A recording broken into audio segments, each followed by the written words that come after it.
Tyler here with GP Knives, and we're back again for the Week 2 2019 Weekly Update. Starting out this week, we're going to take a look at the Emerson Kwaiken. We've got a V-ground blade of 154 cm with a chisel ground edge.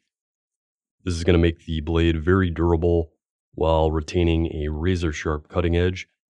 154 cm is a good balanced steel offering toughness, corrosion resistance, and wear resistance. And you can see it's got a nice thick blade stock for durability while having a very fine point and good geometry for slicing. It opens either via the ambidextrous thumb disc or wave opener. You've got coarse black G10 over thick titanium liners. Open back construction for ease of cleaning and maintenance. You've got a single position right hand tip up pocket clip and lanyard hole for carry. And take a look inside here. You can see there is no detent ball on the non-locking side, so that it's going to provide a smoother operation for deployment. And as you can see, it has a nice snappy deployment. As with most Emersons, there is a little bit of lock stick at the beginning, but it will wear in and offer smooth operation and rock solid lockup over time. It's a good slim size for EDC while retaining its tactical DNA. And overall, if you're looking for a nice hard use knife to carry every day, the Emerson Kwaiken is going to be an excellent choice. Next up, we have the Steel Will Intrigue, and while this isn't a new model from Steel Will, it is in a new finish.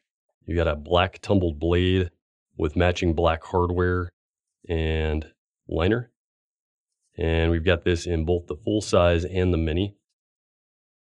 Same construction as the original Intrigue with FRN handles, this one in gray, and D2 tool steel for the blades.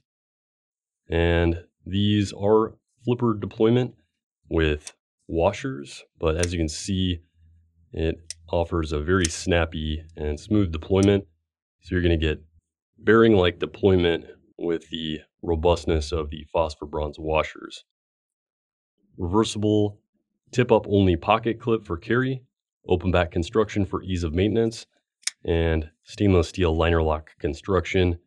So you've got a nice rigid framework there while being lightweight and affordable. And this is again another nice slim piece that is going to carry very well in the pocket and offers a great value with the performance at the price. Next up, we have another model from Steel Will, the Piercer. And if you haven't seen my full overview, head over to the channel and check that out now. We've got a blade of D2 tool steel again. This is a Tommaso Ramisi design, who has worked with several Italian companies with various designs. Full flat grind with a long top swedge for a fine piercing point, giving the knife its name. Oval blade hole for opening on a smooth phosphor bronze washer pivot. We've got G10 handle scale on the front with G10 and stainless liner on the back. The liner lock version comes in the black stonewash and a full satin blade. And then there's a full titanium frame lock version with black G10 front scale that also comes with a satin blade. Semi-open back construction, titanium partial backspacer, and stainless steel reversible deep carry clip, and a nice generous lanyard hole. And overall, this is a great value design, very comfortable and ergonomic in the hand, while offering exceptional slicing performance and piercing performance for the price point. And again, if you haven't seen the full overview, go ahead and check that out on the channel. And here's just a real quick comparison of the Steel Will Piercer with the Spyderco Shaman. So you can see some similarities in the design here. You've got a similar amount of cutting edge. Both have a fairly tall blade. The Shaman is definitely thicker at the pivot and much thicker at the tip thanks to the lack of that top swedge. The Shaman is actually not 100% full flat grind. You can see there's a little bit of a line right there, so it's a little bit of a high saber. Functional grip area on the handle is going to be fairly similar. A little more pronounced guard on the piercer, but of course you've also got that index finger choil on the Shaman. Piercer is going to be a little bit smaller overall. You got a liner lock on the piercer versus the compression lock on the Shaman. The thickness of the two is pretty close. Shaman's got that contoured G10, so slightly thicker overall. And then the overall footprint of the two, you can see it's going to be fairly similar. The Shaman's going to be a little bit wider in the pocket. And a new item for us here in the shop is knife pivot lube. And this is the KPL oil. And it's pretty straightforward. It's a non-toxic oil designed specifically for knife pivots. So check that out on the shop. If you haven't tried this out, it works really well, and we expect to see a lot of positive feedback on this product. And next up, if you like high quality leather goods, we have new designs from Hitch and Timber, including the Buck 110 belt sheath. You got the same high quality hand stitched leather construction. You got a brass snap closure, and inside you can store a Buck 110 like this Buck 110 Pro with G10 and S30V, or any other similarly sized knife. So it is designed specifically to fit the Buck 110, but will hold anything that is roughly the same size or a little bit smaller. Get a nice 2-inch compatible belt loop here. And then another similar design is the proper belt sheath.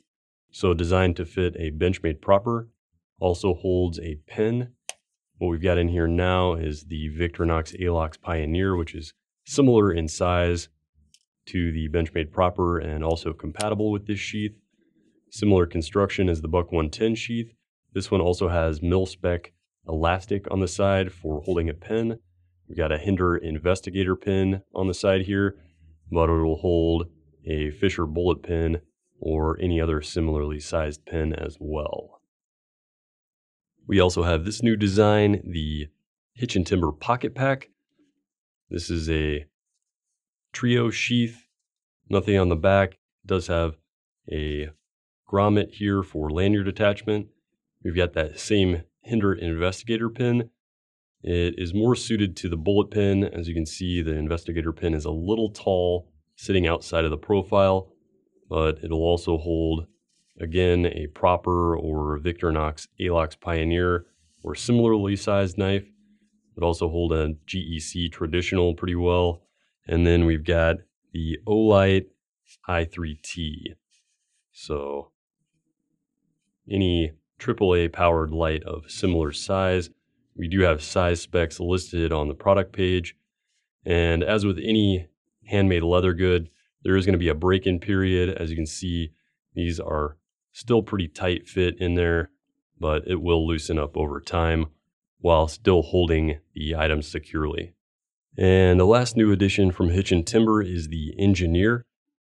This is another pocket slip pouch. It's designed to hold more full-sized items, so Benchmade 940 style folder, or we have the mini Intrigue in here. Again, we've got the Olight i3T, so a AAA sized flashlight. And on the back, we have a Hitch and Timber 3.5 by 5 inch unruled notebook made by Scout Books in the USA. The Engineer Caddy makes a great pocket organizer for your full-size EDC folder, your pen or flashlight, and EDC notebook. And last but not least, we have the new range Bowie from Hinderer. So for you big fixed blade fans, this is going to be a great choice. We got a hand-stitched leather sheath, very high quality, thick leather, nice snap closure, and it is molded, so it does have a bit of a friction fit even without that snap closure. What we've got here is a nice hefty piece of full tang CPM 3V, which is exceptionally tough on its own and very tough in this geometry. You've got a mid-height saber grind with the classic clip point profile of the Bowie, but in a more modern aesthetic take. You've got some jimping on the spine. We've got this in stonewash finish and in a black stonewash finish. We've got green canvas micarta handle scales, and they're nice and thick and contoured. You got that bird's beak at the end here for a bit more grip at the pinky, which is going to allow for excellent control of the knife. And this knife is just a great mid to large size fixed blade that is going to be capable of tackling a lot of chores, from heavy chopping to fine detail work, and would make an excellent hunting and skinning knife. You got that forward finger choil, also allowing for control and detail work as well. And then a nice generous lanyard hole. And then you've got stainless steel hardware that can be removed with a flathead screwdriver. And this allows for removal of the scales for cleaning and maintenance of the knife. Again, this is Tyler with GP Knives and your Week 2 2019 weekly update. Thanks for watching, and stay sharp. If you like what you've seen today and you'd like to see more, like the video below, subscribe to our YouTube channel feed, and follow us on social media for updates on all new products.